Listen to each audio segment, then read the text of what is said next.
Mga bossing, kung inyo natatandaan, way back in 2008, 2009, 2010, yun hong kapanahonan ho ni Gloria.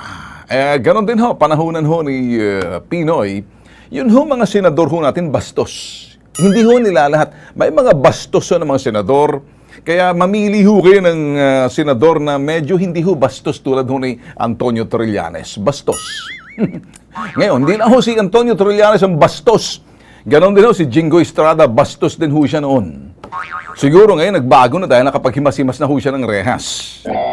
Ngayon, kaya ho sinasabi ho natin bastos. Wala ho silang tinirang dignidad doon ho sa kanilang mga guest o resource person na imbitahan.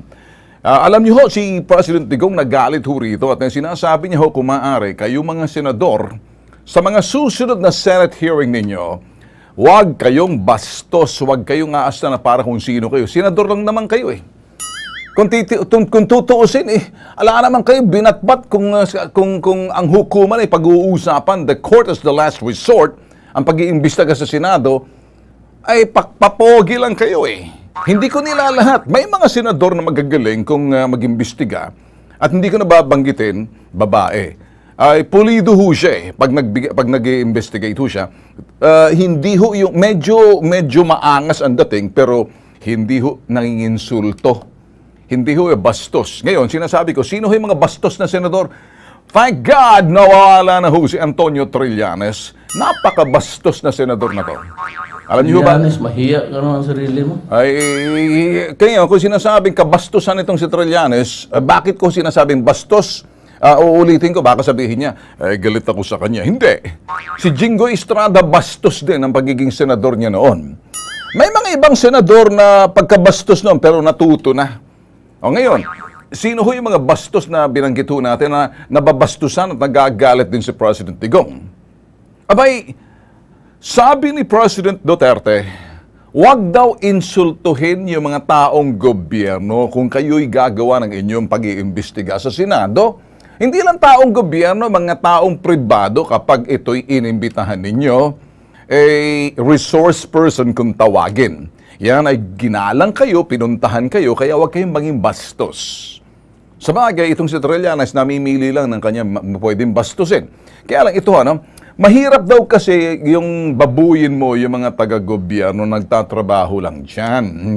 So ngayon, ang sinasabi ni President Digong, kasi senador kayo, ano ngayon kung senador kayo?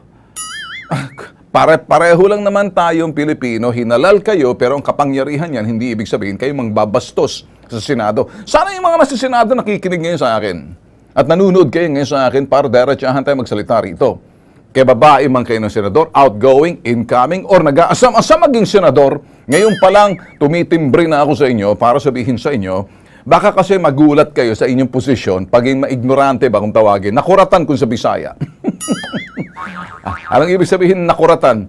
Yung bang sinarapan na sabay ignoramos yung dating, nagulat sa kanyang pagiging senador, kaya bastos. Nung dati, ngayon, kaya itong mga senador na nangangampanya pa lang. Siguraduhin ho natin, pag nakaupo na dyan, may mga bastos ho na hindi ho sila re-electionista.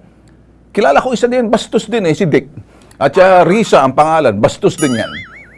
Jinggoy, nakatikim ng paghihimas-himas na matatabang rehas, kaya medyo siguro kung siswertehin ka man, Jinggoy, huwag kang bastos. Ikaw, Trillanes, lalayas ka na, malapit-lapit ka na maghihimas na matatabang rehas, magyuyug-yugan sa loob ng kulungan, magpipista ang mga preso sa iyo, kasi medyo presko ka pa.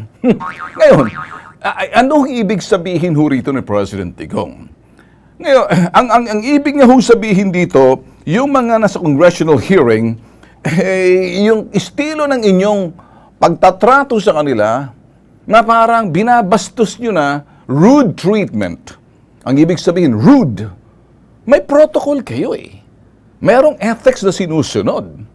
Pwede naman kayo maging madiin sa inyong pananalita. Pero wag yung bastos na yung may mga side comment.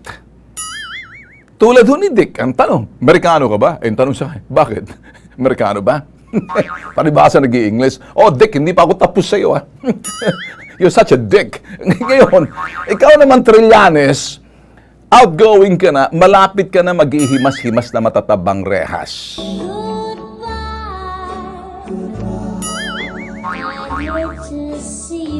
Okay, di ba? Okay na, baka maano tayo sa YouTube niyan.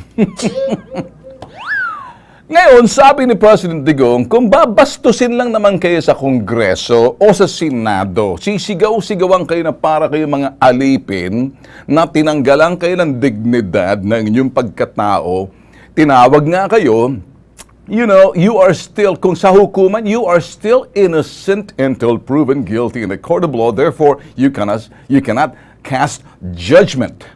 Eh sa Senado kasi kakagalitan mo, sasabunin mo, sisigawan mo, patatayuin mo, tatratuhin mo na parang daig pa doon sa sinasabing katulong mo, mga kolokoy kayo sa Senado at sa Kongreso, babastos nyo.